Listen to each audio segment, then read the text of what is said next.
At the end of the last episode, we set up kind of like this system over here, this like zenith furnace that is automatically smelting all of our ingots and then putting them back into their respective storage drawers. And since the end of the last stream, I've done a bit of work to try and clean the area up a little bit, try and make it look a little bit nicer. Like at the end of the last stream, everything was just kind of slapped down randomly. The smeltery was in a back corner somewhere. All of the storage drawers were just like facing the wrong way. You know, we had to go right around to get to the front of them. It was a whole mess. It needed sorting out. And so I've extended the base out just a little bit to give us some more space and to kind of tidy things up just a little bit. Moved the smeltery to the center, made it a bit taller. And you may remember that there was a creeper and a pig lying around. They were like on that little underneath area where where the starting platform was. We still have the pig. He's still here, doing his thing, just kind of hanging out. The creeper did have to be removed. I had an expert creeper removal service to do that for me. But what I want to work on in today's episode, chat, is something that we talked about quite a bit in the previous stream, and that is power. We are desperately in need of a good source of power. We do have our solar panel over here that is doing a pretty good job at producing power right now. I think it's producing 300 redstone flux per tick for all of our igneous extruders and also our pulverizer over there. But mostly, I'm talking about our A2 system and all these machines up here. They are all connected, and right now they are all running off this one coal generator, which I have to keep filling up with fuel like every 30, 40 minutes whenever the stack of coal runs out, and I come over to my crafting terminal and it just doesn't work because there's no power. That's a problem that I would like to fix. And also, if we're going to increase the speed at which we are sifting, if we want to like increase the speed at which our igneous extruders produce sand, gravel, and dust, we are going to have to pump them full of upgrades. And those upgrades, of course, come at a cost of power. Now, I have a plan to do something a little bit different when it comes to generating power here, because of course we could put down coal generators. We could just put like an export bus on the coal generators to feed it coal automatically. That would work. One thing that I've seen a lot of people do in this pack is you just use lava generators. Like lava is super easy to come by. We have got over 1.5 million millibuckets, which is over 1,000 buckets of lava just stored up in our quantum tank. And so we could get a magmatic generator, or is it called a magma generator? Magmatic. This one here from X Utilities 2. And it would work just fine. But where's the fun in that? I thought that we would try something a little bit different and use a generator that I have used before, but never really in the early game. And that is the death generator from X Utilities 2. Now, the reason why I like this generator is that it is very easy to run, right? If I go ahead and click U on it, we can see which items it accepts. It accepts bones, it accepts blocks of bone, it accepts rotten flesh, and it also accepts wither skeleton skulls. And obviously, due to the fact that we've got a mob spawner, we've got a bunch of bones, and as well as like a bunch of wither skeleton skulls being pumped out of it. But more importantly, one of the best things that you can put into this is the bone blocks here. And the bone blocks are made by crafting together 9 bits of bone meal. And of course, we are getting bone meal from our sifting system. If we go over to our storage drawers here, I think we've got like over 1,000 bone meal just kind of sitting around in the storage drawer. We've got 1,561 bone meal just ready to be used. And so I think it should be fairly easy to run this generator automatically for a long time. Now, the one drawback to the death generator is that it generates death. If you walk into like, I think it's a 3x3 or maybe a 4x4 area around the generator whilst it's running, you are granted, I think it's the Doom debuff effect, and then after 60 seconds you die, right? So not ideal, but I think with the right setup, we can avoid dying to this generator altogether and get a nice, easy, renewable source of power. So first things first, we have to come on over to our crafting terminal. Actually, before I get into crafting that generator, there are a few things that I want to tweak and fix to our setup. The first thing is that our storage bus is currently set to priority 0. I do want to fix that. Also, you can see our hopping bonsai pot is hiding out back here as well, providing those sticks to the zenith furnace. But one thing people did say to me in the comments is that I should go ahead and bump up the priority of the storage bus here. And essentially what that's going to do is whenever I go and put something in the crafting terminal, it's going to try and put it into this storage controller before it puts it into my ME drive upstairs. So for example, if I go and put some iron into the crafting terminal, originally it may have put it into one of these ME drives here. Now, if I put it in there and there is space, it's going to go ahead and put it into our storage drawer. Another thing I want to do, speaking of iron, is that you may have noticed that our zenith furnace isn't working right now. The reason for that is that I'm pretty sure that our iron drawer is actually full of iron. And so another thing that we should do real quick here at the start of the stream is go ahead and put a void upgrade into the storage drawer for iron. And realistically, we should also probably go ahead and put void upgrades into the rest of the storage drawers as well. But that's something that I'll do between episodes because it's a bit of a bore to watch me do that on stream. So getting back over to the death generator, let's have a look here. What do we need to actually make this thing happen? We need 5 pieces of rotten flesh or 5 bones, 1 spider eye, which I'm fairly certain we should have in our mob spawning area, a furnace generator, and then 2 redstone. Furnace generator, super easy to make, iron, redstone, normal furnace, and a machine block. The machine block also really easy to make, just iron, redstone, and wood. And so it should not, chat, be too difficult for me to go ahead and throw one of these together. And although we could make multiple of these, I think for the time being, it might be fine for us to just make 1, and then potentially, if we need more power, bump it up with speed upgrades, right? I kind of want to see how fast we can produce bone meal and if we can produce enough bone meal to keep it running.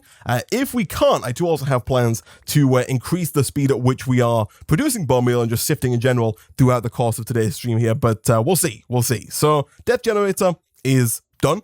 Let us go ahead and put this down on a new level that I've created right down at the bottom here. I've set up a whole new area because, of course, we don't want to be accidentally walking near this thing. It will kill us if we do, and that is not what we want to happen. So for now, I'm going to put this right about here. I might move that later on, especially if we want to put down more than one of them. But for now, I think that should work just fine. And just to give this a go, let me go and grab like a little bit of rotten flesh or something just to see this thing in action, and you'll see straight away that it has particle effects. And actually, we don't have any cows, because I'm fairly certain you can get rid of a debuff if you use drink milk. Unfortunately, we don't have any cows and thus don't have the ability to get milk, so I can't really show you the debuff without dying here. But if I quickly go and try and stay at arm's reach here, you'll see the particle effect. If you go within range of the particle effect, you will die, right? And so I don't want to do that right now. I'm far enough away. I think it's like 3 blocks, so I think I can get to like here.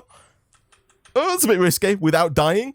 So I think that's fine. You know, we can't get any closer than that. If we try and get any closer, we'll be given the Doom debuff and we'll die. So now we just have to wait for that to kind of burn through that rotten flesh, and then we'll be able to get close again to it. Now, a couple of things here. One, by default, if we go back over and press U on the death generator, you'll see that it produces 120 redstone flux per tick for 20 seconds with 1 block of bone, right? Which means that we're going to have to be producing about 27 bone meal per minute, which doesn't seem too bad, honestly, for a default generator. But if we want to make it produce more than 120 redstone flux per tick, which is ideal, remember our solar panel is already producing 300, so really we would like it to be producing more than that if possible. And to do that, we need some speed upgrades from extra utilities. And thankfully, these guys are not too difficult to make, but they do require a bit of a setup to get there. Specifically, we need a resonator, and then we also have to get some form of grid power. The resonator, pretty easy. We've seen this kind of stuff before with the resonating redstone crystal and whatnot. We'll just need to get ourselves a upgrade base. The resonator is super easy. And then if memory serves me right, is that a block of coal that I'm missing there? It is. And then if memory serves me right, I'm fairly certain it's just a golden pressure plate is all we need to actually make that. Wait, is that right? Hold on. I think that's right. To make the upgrade base? Yeah, it is. Okay, cool. So we'll take this. We can put this guy down, but until we have some form of grid power, we actually can't use the resonator at all. And whenever it comes to grid power, I always want to use something different. I always want to try and use a different source of grid power, but the water wheels are just so good, right? The water mill is just like the best way to generate grid power in the early game. There is a lava mill, there is a wind mill, there's a fire mill, and a manual mill, and also a dragon egg mill, but that's not really designed for the early game. But I kind of think that the water mill is just the best. It can produce 16 grid power, and I don't think we're going to need more than 16 grid power in today's stream, so this should be more than enough for us.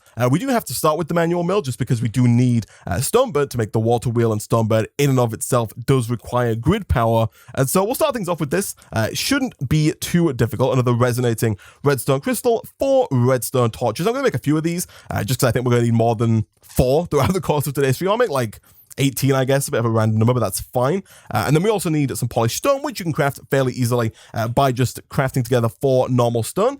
He says that as he does not have any normal stone lying around. That's fine. Stone is super easy for us to come by. And so if we go ahead and do something like this, we can get ourselves some stone bricks. And I think it's stone bricks that we craft again to get polished stone. We do. Nice. All right, let's go ahead and craft a manual mill. And then all we need to do, put this down. I think anywhere in the world will work. You don't have to put it down on top of the resonator. I'm going to stick it on top of the resonator just to make life a little easier. And then if we go ahead and grab some of that polished stone that we made just a second ago and put it into our resonator, you'll see that it begins the process of making this stone burnt, but stops because the grid is overloaded. It doesn't have enough grid power. If we go ahead and right click on the manual mill and keep right clicking on the manual mill, it will begin to produce grid power, not at a particularly high rate. It says power given 15 GP, so not super high, but it should slowly but surely generate enough grid power for us to make some stone burn. We're ideally looking to get 6 so we can make our water mill, at which point we can generate 16 passively and we don't have to worry about that anymore. That's the idea, at least. Can you open some loot bags? We could open some loot bags. We can also check on our patient loot bags. I haven't checked on those in a while. At the end of the last stream, I did put, like after I finished the last stream, I went and put all of the patient loot bags into the opener. Like people pointed out that I can just dump them all in there and then they'll all keep going, you know? Even though you can only kind of do one at a time, we can, you know, if one is open, it will keep going with the rest of them. So we can go check that in just a second here. All right, let's have a look.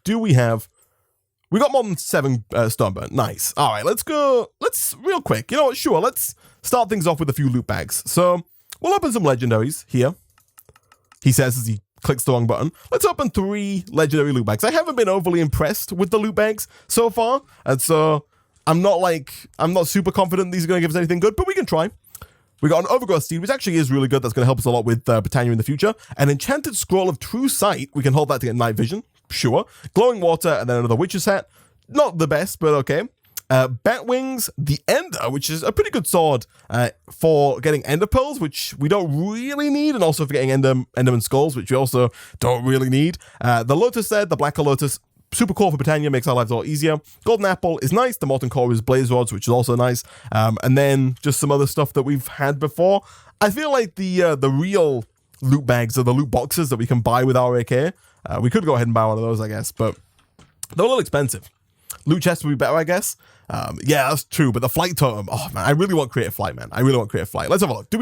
We do have another Nether Star, which is great. We've got another 2 Nether Stars. Oh my goodness. The Nether Stars, they're so easy to get in this pack, man. Jeez. I mean, I guess it's not that easy. Like it does take like 24 hours per Nether Star, I guess, but still, that is pretty great. Do we have any more patient loot bags lying around in here? I don't think we do. Like I said, I took pretty much all of them and put them into the loot bag openers there. So they're kind of just cycling through all of those remaining patient loot bags. But I think that takes our grand total up to 3 Nether Stars at this point, which is, we got 4 Nether Stars, chat. Holy heck, that's doing pretty well. Nevertheless, we now have 7 stone burn. And so if we come back over here, we should have pretty much everything it takes to make our first water mill. This is where those extra redstone torches do come in handy. We can make 2 more redstone gears, another resonating redstone crystal. We're probably almost out of ender shards, I would imagine. Yeah, we've only got 3 left of those, but that's fine. We might not need more than 3 in today's stream anyway. And that's going to get us a water wheel. And for now, I think I'm going to go ahead and put this probably down on the lowest level with our death generator. I might move these later on down the line to their own location if we get enough of them. But for the moment, I don't think we're going to need more than, also I would like some like cobblestone or something here just to build out of.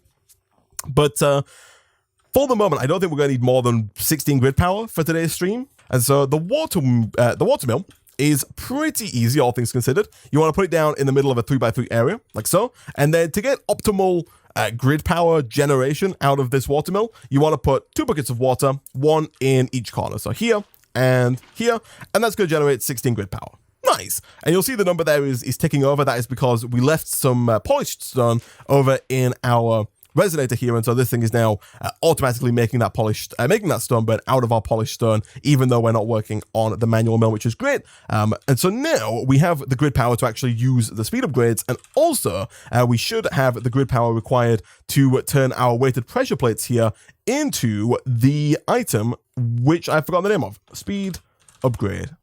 Into the upgrade base, this guy here. So the maximum number of basic speed upgrades that you can put into any machine is 4. You can see there it says max upgrades 4. There are 2 higher tier of upgrades, but unfortunately I think these are disabled in Project Ozone 3, mostly because the enchanted ingot I just don't think is makeable. At least I haven't found a way to make it. If anyone in chat knows how you can make it, feel free to let me know. But as far as I'm concerned, I don't think, or as far as I'm aware, I don't think it's craftable, which is fine. We don't actually need it to go that high today. All we need is, I guess, 4 of these weighted pressure plates so we can make 4 standard speed upgrades and put those all into the jet generator to bump up its redstone flux per tick. All right, so let us go ahead and craft up these 4 speed upgrades. Like, so this is the whole reason we need the grid power, by the way. Like, the generator does work on its own without grid power, but the extra grid power is required if you want to put in the speed upgrade. You can see right now it says grid power 0 out of 16 at the bottom there. If we put in these 4 speed upgrades, it now says grid power 4.38 out of 16. Not quite sure why it's such a specific number, but that's how much it will now need to produce power. And also now if we go ahead and stand back and put another piece of rotten flesh in, it should probably burn through that a lot quicker than it would before, but also produce more power in doing so, right? So now we need to actually get that power up to the surface, up to all the rest of our machines. And we also, I kind of want to set up some safety measures here, right? We also need to set up some automation to get the bone meal down here. So let's head back up. And I think the first thing I'm going to do here is get ourselves some form of energy storage. I've mentioned it before in the past, but right now we do have a solar panel. And the big downside to the solar panel is, of course, that if it's generating too much redstone flux for our machines to use, right now there's nowhere for that extra redstone flux to go, and so it just kind of is wasted during the day if all of these machines are full on power, and then overnight when it's not working, all the machines are turned off. So it'd be nice if we could have a buffer of energy ready to kind of store up during the day and then use during the night. And also it'd be nice to just have a general centralized storage for all of our redstone flux anyway, because it allows us to fairly easily like transfer power around. I'll show you what I mean by that in just a second here. But I think the easiest thing for us to do here is probably going to be to make an energy cell from thermal expansion. These guys are not too difficult to make. Block of redstone, 2 lead ingots, 1 redstone, is that calculation coil? Oh, it's a conductance coil. Okay. And then a leadstone energy frame. Does require a lead gear, not too difficult whatsoever, and so we should be able to throw that together fairly easily, like so. And much like with the other thermal expansion machines, you can upgrade this fairly easily using the upgrade kits. I'm not quite sure if we still have an upgrade kit. We don't, although we might be able to get a one of the Invar upgrade kits fairly easily here. Let me see. Do we have what it takes to make a hardened upgrade kit? We don't. We're a little shy on Invar, and we're also, we don't have the bronze gear either, but that's fine. We can always upgrade it in the future. For now, I'm fairly certain that the base energy cell can input and output up to 1,000 redstone flux per tick, which is more than enough for what we have at this moment in time. So let's go ahead and get rid of this guy here, and then we'll throw this down like so.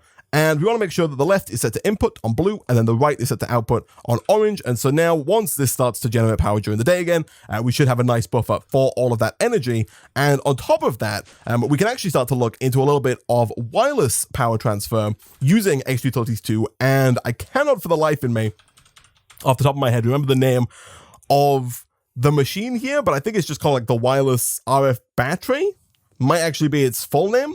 It is, this guy right here, the wireless RF battery from Extra Utilities 2. It requires 4 grid power, but allows us to really easily wirelessly transfer up to 80 redstone flux per tick around our base, which for the time being should, I think, be more than enough. So let me quickly turn this last bit of polished stone that we have into stoneburn here. What else do we need in the middle there? We, of course, need another resonating redstone crystal, and then ideally, we're going to need 1 more piece of stoneburn, and that is fine, so that we can go ahead and get ourselves at least a couple of the wireless transmitters, which are going to be useful, are going to be needed. The wireless transmitters, that is, are going to be needed to actually transfer power around the base. So let me quickly get a bit more polished stone, throw that in like so. I think we're just 1 shy nice. We'll just wait for that to finish. And kapow. Nice. So the big reason why I have made this here is because I don't really want to have leadstone flux ducts running all over the base, right? It's going to be a lot easier if, for example, we put 1 of these wireless RF transmitters right about here, and then set the top there to input, which it already is, that's fine. And then if we go down to our lower level generator, right about here, and we put down the RF battery like right behind it, what should happen is you'll see the redstone flux start to drain, and that redstone flux is being actively sent through the wireless RF battery up and into our energy cell. Nice. And then, of course, from the energy cell, it's been sent over to all of our machines, so you don't see it in there, but trust me, that is where it's going. Pretty cool stuff. Now, we can also kind of actively use this wireless RF transmitter to also send that power up and over to our top level of machines. Unfortunately, I don't think that you can use this for applied energistic stuff. And also, I should point out something I didn't point out is and something that I didn't know when I first used these. You don't have to put these on machines like I mistakenly then said that I had to set the top there to input. And if I right click on this, you'll see it's actually sending power to all the machines in the area. So it is sending power to these machines. It doesn't have to be connected to it, right? I could put it anywhere nearby. It is wireless. Now, over here, if I put this down like this, I don't think that it's going to connect. I don't think that's going to power our ME drive and our ME system, unfortunately. It is going to power these two machines, which is great, but I don't think it's going to power the ME system. And so I think if we do want to get this to work, we are going to have to make another energy cell and have that nearby, and then put that energy cell onto the back of the energy acceptor. Is it called the energy acceptor?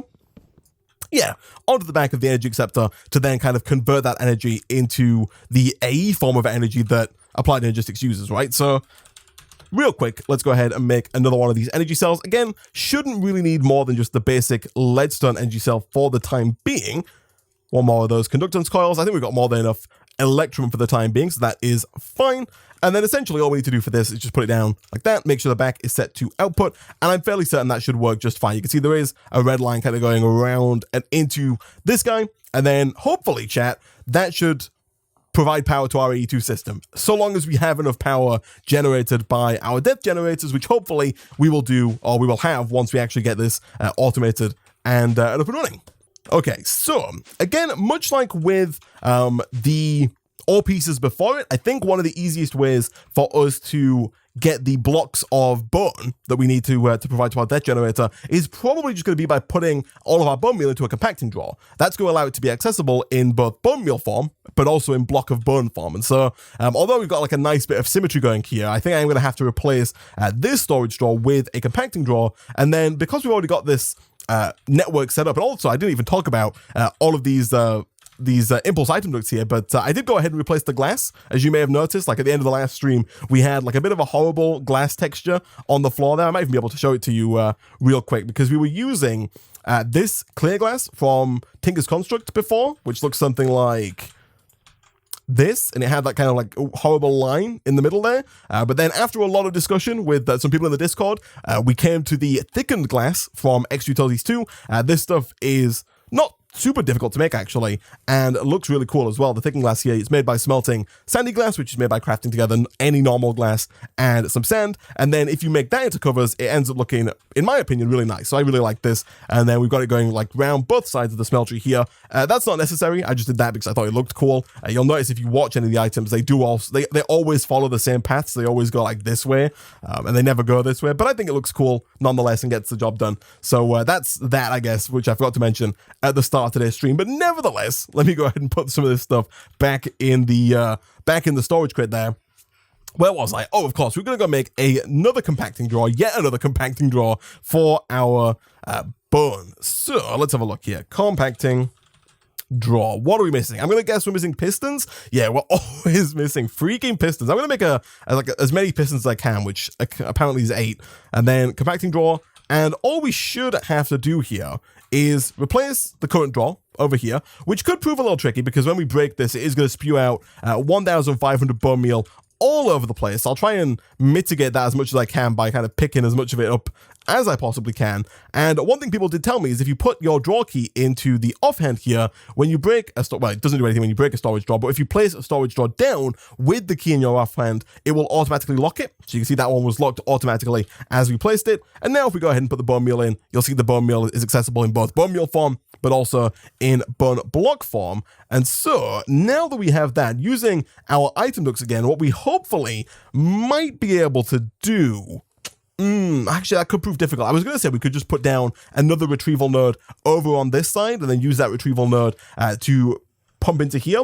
I don't think that's going to work simply due to the fact that we don't have an item duct connected to the controller that's not also trying to pull out of it. And so actually, chat, I think what I might do, I'm going to pull these out in bone block form just because they take up less space. I'm then going to break this once again, which is going to return us to a nice symmetrical layout, which I love. And I think for now, I'm just going to put the storage drawer for bone meal, or the compacting drawer for bone meal, down on the lower level. I'm just going to have it down here, like next to the death generator. I think for now, we'll do something a little bit like that, and then we'll just pump all of our bones into here. We'll have this be where all of our bone meal goes to by default. And I'm going to put down the reinforced retriever here, like that. And we're going to go ahead and request bone meal. So we're going to whitelist bone meal like so, and then set that to ignore redstone signal. So that should pull any bone meal in the system. So ideally the bone meal that's coming from the sifting setup. And then all we're going to do after that is, of course, pump that bone meal down into the generator, like so. We are going to need another server for that, but that is fine. Let me head back up real quick. I think we should still have, I think, a hardened server lying around in the system. We do. Good stuff. It's called a reinforced server, but that's neither here nor there. Kappa and kaboom. Nice. Are these different? Impulse item duct, impulse. No, they're the same thing. Nice. Okay, cool. This is offline right now, which is good. Why is it off? Oh, it's offline because I'm going to, okay, I'm going to turn this off real quick. I'm just going to be safe here as well. I don't want to die doing this, so let me get rid of that and put that back in there for the time being. The only reason we didn't die there is, I think, because of the fact that we've got polished stone in here being made. Yeah, we do. Okay, I'm going to take this out because I don't want that being made anymore. I want the grid power to be used to power the Deathly Generator, but also I don't want to die to it. So let's see. We've got the extra impulse item ducts, and so we should be able to go ahead and just do something like this for now. I don't love it because it makes it unsymmetrical, but we can always fix that in the future. And so that should now pull any bone meal that comes into that crate around and into that storage drawer, this compacting drawer here. Nice.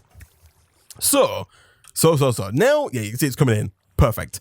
Now the problem is, we want to make sure that whenever we come down here, we don't die, right? Like, I don't want to come down and die. And I kind of want to make this stupid proof, right? Because I know how I am. I'll set this up. It'll work just fine, but then I'll come back for the next stream or the stream after that, and I'll come down, I'll want to work on this, I'll walk right over to it, and I'll die, right? And I don't want that to happen. And so I've come up with a plan to hopefully make that almost impossible, right? So Random Things adds an item called the detector, the entity detector, I believe it's called, this guy right here. And essentially what we can do here is we can set up a system that turns off the generator whenever we head down to that bottom level, right? For example, if we come on over and come on down, actually, let me grab some redstone real quick, just so I can illustrate how this is going to work. I don't think I'm going to actually use redstone in the final build here, but if we come on down, we can set this to active when the redstone signal is off. Right now there's nothing in there, so it's not working. But if we set that to active when there's no redstone signal, what we can do is we can put down this entity detector, and we'll put down a bit of redstone as well, like that. And right now it's emitting a redstone signal because I am an entity. The player that I am is an entity. Now, if I come in here and I change this to players, which is what... no. Woohoo! Oh, I see. That's pulling the... okay. This is fine. That's pulling the redstone signal there, I think, has triggered the item duct, which is not what I wanted to do, but that's okay. So, I think we're fine. Yes, all right. So this is working right now. It's active when the redstone signal is off. So right now I'm within the 5x5x5 radius. We don't need it quite so high in the Y direction, but that's fine.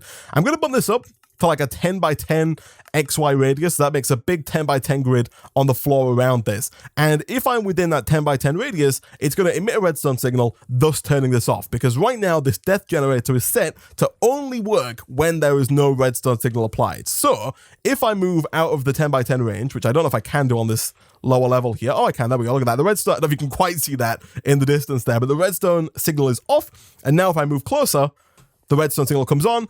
This generator will finish its job. It'll finish like burning whatever it is it's currently burning. But then after a couple of seconds, it should turn off. Nice. Now, that's kind of okay. You know, that kind of gets the job done. And also, I don't think we have to have this redstone bit here. We could put the entity detector right next to the death generator, and that would work. But we'll leave that there just for illustrative purposes. I want to take this one step further, and I want to try and make it, like I said, completely idiot-proof. And to do that, I am going to get an advanced repeater. Am I carrying stuff around me? I'm not. I'm going to get an advanced repeater also from Random Things. Advanced repeater. And the advanced repeater allows us to specify a certain delay between redstone signals. I'll show you what I mean in just a second here. A little bit better than a standard repeater. I'm also going to get a door, right? I'm going to get an iron door as well. Like so, just to try and make this, like I said, as idiot-proof as possible, so that no matter what happens, we do not die to this generator. So, chat, the idea here is I'm going to have a door like this. I'll probably block this in as well so that I can't, get out. And then the idea is that we're going to run this like this. And then I do need a bit more redstone, which is in my inventory, but just not showing up. That's fine. Boom, boom. And then we're going to put a repeater right about here. That's going to open the door. Now in here, you can have a turn off delay and a turn on delay. We're not bothered about the turn off delay. That can be 2 ticks. This is measured in ticks, by the way. There are 20 ticks per second in Minecraft. And so we can set that to 2 ticks. That's fine. So that's going to turn off instantly when the signal behind it goes off. It's going to turn off the signal in front of it almost instantly. But the turn on delay is what we're really interested in. And I did some testing in a single player world. I think about 6 seconds is where we want to be. So about 120 ticks. And so what that means is if we walk outside the range, the door will close instantly. If we walk in the range, it's going to take 6 seconds for that redstone repeater, the advanced redstone repeater, to unlock the door, right? Because that's almost how long it takes for the generator. The amount of time it takes for the generator to stop really depends on where the generator is in its cycle. But ideally here, this is going to prevent us from taking any damage, right? So if I head up, that's going to turn the generator back on. You can see it's on, it's doing its thing, it's working, it's cooking away, producing power for us, everything is good. Let's say that I want to go down there to tweak it or to fix it. You know, I head down, I'm going to box myself in, so we're going to put walls around here so I can't get down, so I don't forget. And then you'll see right now, the generator's on, I could still die. As soon as it goes off, I'm allowed in, I can go in, I can work. Idiot-proof, chat. Idiot-proof. Even a fool like me is not going to die to this death generator. There is no way at all that I will die to this death generator. And this is where we cut to a montage. If you're editing this in post, this is where you cut to a montage of me dying to the death generator throughout the course of this series, right? Do I want to use stone? Yeah, let's use stone. I give him still a 15% chance of death? Nah, chat. Nah, look at this. Here we go. This is, you know, I can't jump here because this will let me out in a second. There we go. Nice. Okay. I was going to say, I can't jump, otherwise it would just put me back up to the higher elevator. So we'll do something like this. Boom. Look at that. And then I can walk in and I can leave. Perfect. Generator comes on. I go down. Try not to die. Don't worry about that. It's a slight bug with the system. It's fine. You know, Isaac of the future will wonder why he can't get out, but then he'll get out and he'll realize, okay, it's working. So chat, I think that should be pretty much perfect. That's like a foolproof system. We shouldn't be able to die to this death generator really under any circumstances, right? He's going to die in the safety room. Like, I'm just gonna get stuck in the wall here and die before the death generator.